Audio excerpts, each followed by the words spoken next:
Добрый день, тут Ганна Соус з Праги і на відеосувязі з Москвы Владимир Милов, российский оппозиционный политик, громадский деяч, блогер. Добрый вечер, Владимир. Здравствуйте. Мы драматичное такое время говорим с вами. Вот в этот момент как раз в Минске происходят очередные задержания. Я знаю, что вы очень внимательно следите за тем, что происходит в Беларуси. Вы на YouTube-канале «Навальный Лайв» вели живой эфир в день выборов и позже. Как вы оцениваете ситуацию на этот момент? Вы знаете, она очень воодушевляющая для меня, потому что мы тоже имеем такой достаточно большой и тяжелый опыт протестов против нашей собственной диктатуры. И вот этот очень воодушевляет то, что несмотря на всю эту колоссальную тактику запугивания, которую применяет Лукашенко, люди все равно выходят. Причем уже есть пострадавшие, есть погибшие. Вот эти кадры часто довольно тяжело смотреть. На самом деле, те спецсредства, тот арсенал оружия, которые применяют силовики, это все гораздо хуже, чем у нас. То есть вот у нас, например, там слезоточивый газ – это редкость большая, а водометов там и тем более светошумовых гранат у нас не было. Это очень опасные для здоровья вещи. Вот наш корреспондент Дмитрий Низовцев был у меня вчера в эфире, он только вернулся, он был как раз в Минске, как раз вот вокруг него рвались эти гранаты, он рассказывал, что было довольно много людей раненых этими осколками. То есть это все, короче говоря, это опасно для здоровья и опасно для жизни. И мы видели вот эти ужасные фото раненых людей и видели, как жестоко их бьют дубинками и избивают там ногами силовики, да, и как с ними обращаются. И вот несмотря на это, люди все равно выходят уже не первый день в огромных количествах. Вот то, что удалось побороть страх, и люди до такой степени не боятся и готовы отстаивать свой выбор и право на перемены, это очень воодушевляет. Кто бы что ни говорил про то, что там протесты будут затухать, что люди вечно не будут выходить и так далее. Вот мы уже увидели этот дух сопротивления белорусского народа, это, конечно, невероятно круто.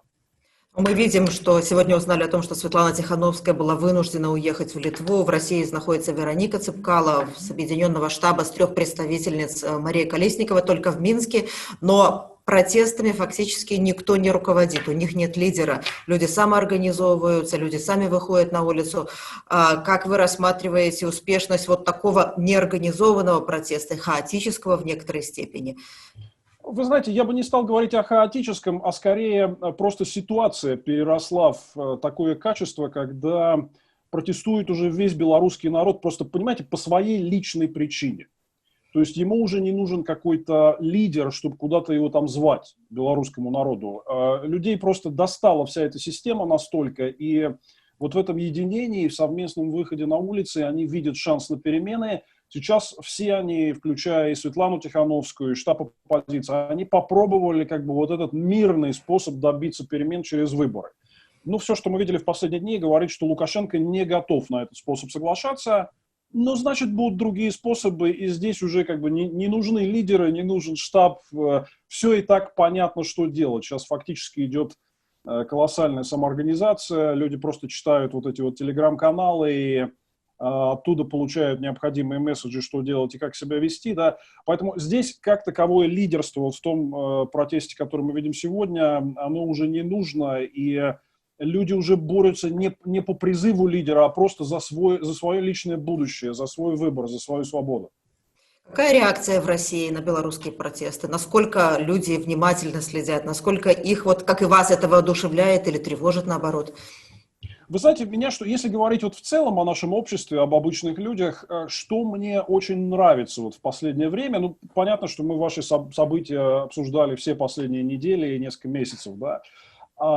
Раньше у нас был такой настрой в России, ну, реально доминирующий, я бы сказал, что вот, да, Лукашенко диктатор, но зато у него там порядок, он дороги строит, у него там заводы работают, пшеница растет и так далее.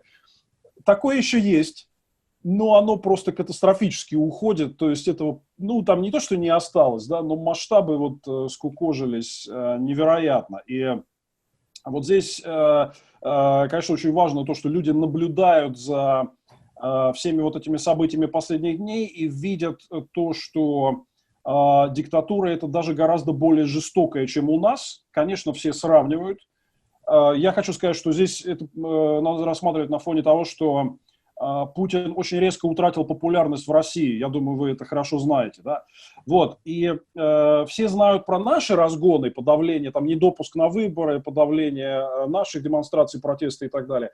Но все сейчас видят, что в Беларуси это еще более жестоко. Это еще даже хуже, чем в России, да? И, конечно, я вижу, что массово приходит понимание, что, понимаете, вот, диктатура – это такая общая болезнь. Она не может быть хорошей. Когда, да, нет свобод, но зато дороги, зато там поля колосятся, да, что это все одно и то же. Что вот то, от чего люди страдают здесь, и вот выходят на акции протеста в Хабаровске, да, это примерно то же самое, что там, и никакого гламура, никакого позитива в этой диктатуре нет. Я хочу сказать, очень, вот, там, переходя от общества в целом к нашим каким-то таким официальным источникам, обратите внимание, очень интересная история, что такая разная реакция, с одной стороны официальная, когда вот Путин поздравил Лукашенко, и как бы по госканалам в целом идет к нему такой позитив, да, но очень многие такие вот цепные псы и лояльные вот элементы системы, типа Жириновского, Затулина, главы комитета по СНГ в Госдуме, известный ястреб такой, который там ввести войска, да, или, скажем, там многие издания, там многие СМИ, которые вроде лояльные власти, но вот они как раз очень жестко критикуют Лукашенко за прям последними словами за вот этот жестокий разгон протестов. То есть идет такая разноголосица среди, вот в лояльной среде. Это говорит о том, что даже сверху не идет единого сигнала. Это говорит о том, что точки зрения, что так действовать нельзя, становится все более популярной, далеко даже за пределами рядовых россиян, а вот уже где-то внутри истеблишмента. Это все хорошие признаки. Это говорит о том, что вся ситуация идет в направлении осознания все большим количеством людей, которые даже раньше лояльно относились к диктатуре, что так нельзя, что нужна свобода выбора, что нельзя бить и убивать и применять насилие в отношении собственных граждан. Мы сейчас это можем услышать даже с официальных трибун. Честно говоря, для России это большая экзотика, да, потому что у нас всегда очень жестоко относились вот к тому, что типа вот какой-то Майдан, там чего-то люди несогласованно вышли на площадь, это вот все плохо, да. А сейчас мы слышим другие нотки. Это, на мой взгляд, вот часть большого процесса таких тоже внутренних изменений, которые идут и у нас. 10 августа в эфире «Настоящего времени» бывший посол Украины в Беларуси Роман Бессмертный высказал предположение, что, возможно, в разгонах акций участвуют и российские спецназовцы, поскольку, как считает Роман Бессмертный, такого количества людей, которые мы видим сейчас на улицах белорусских городов, это не только Минск, вот просто нет у Беларуси столько спецназовцев своих. Но мы не имеем подтвержденной информации, но он ссылался на договор 2014 года о взаимопомощи между Министерством внутренних дел Беларуси и России о том, что вот для охраны общественного порядка могут быть привлечены и российские специальные войска. Как вы рассматриваете это предположение? Насколько оно может соответствовать реальности? Вы знаете, честно скажу, у меня нет никаких таких данных. То есть мы, конечно, эти слухи слышали и сразу к ним отнеслись внимательно. Были слухи вот в воскресенье, когда вводились войска в Минск, были разговоры о том, что, возможно, там не российские, а, например, в частности, сербские военные или боевики присутствуют. Да? Но вот что касается российских сил, я не вижу никакого подтверждения этой информации. Хотя, возможно, прошло мало времени, но вот учитывая предыдущие опыты, наши же направляли уже и вот в Украину, в Крым, Донбасс и в Сирию, да, разнообразные силы, понимаете, всегда докатывается эта волна, то есть мы узнаем из третьих источников, то есть у них же есть семьи, там у них есть что-то, да, что кого-то куда-то передислоцировали. Ничего такого нет, ноль, да, то есть пока это только слухи. Более того, мы вот с коллегами давно следим за ситуацией в Беларуси, мы обсуждали, как Лукашенко может такие протесты подавлять.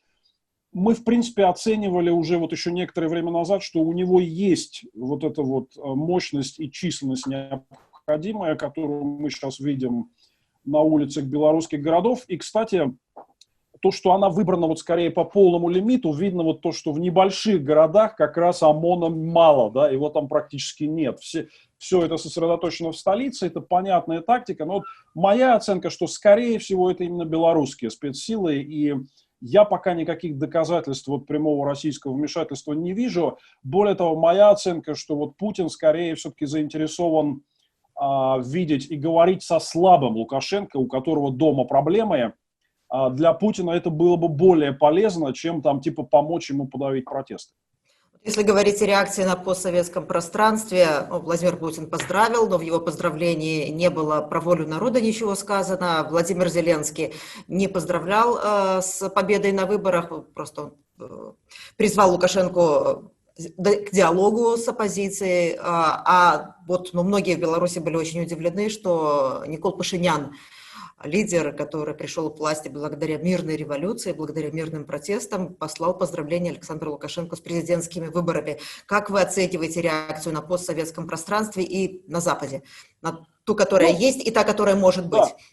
Смотрите, что касается постсоветского пространства, то все довольно предсказуемо. Вот тот клуб диктаторов, который традиционно друг за дружку держится и, в общем, воюет традиционно с собственными народами, но они же все и поздравили, для них это классно, да, удержал власть, несмотря на то, что протесты и большинство населения против. Тем более Путин, я думаю, смотрит на это все как такую прелюдию к возможным будущим событиям, подобным у нас. Я очень разочарован поздравлением от Пашиняна, его никто не заставлял это делать, но мне кажется, это естественное следствие той эволюции, через которую идет Армения. Я некоторое время на эту тему делал передачу отдельную на своем YouTube-канале Владимир Милов про Армению, и где вот об этом говорил, что Пашинян находится в огромной ловушке, он слишком политически и экономически зависим от России. У Армении нет никаких шагов и проектов движения в сторону европейской интеграции, то есть нет альтернативы, и ему не к кому податься. То есть вот это вот как бы гравитация его затягивает в пропутинскую сеть, и я как раз говорил о том, что стоит ждать вот таких шагов, что он будет постепенно превращаться вот в такого традиционного армянского лидера, который ведет внешнюю политику, будучи заложником вот этой зависимости от России. Поэтому это очень грустно, но неудивительно. Мне не очень нравится, как ведет себя Зеленский. Я бы вообще на его месте воздержался от контактов с Лукашенко в последнее время, а мы видели, что они встречались и так изображали большую дружбу, поэтому вот это его заявление последнее, понятно, что он не может Лукашенко поздравлять, это дома в Украине не оценят, но все это выглядит немножко неискренним. И последнего... Что касается международной реакции, то, во-первых, очень сильной реакции мы видим от демократической Европы. Сильно выступили все руководители Евросоюза, и Шарль Мишель, и Урсула фон дер Ляйен, и все крупнейшие фракции в Европарламенте. Там, я знаю, что внесен проект вот, конкретных санкций против людей, которые участвовали в насилии против мирных граждан. Я знаю, что Моровецкий, премьер Польши, инициировал там внеплановый саммит стран-членов ЕС специально по этой ситуации.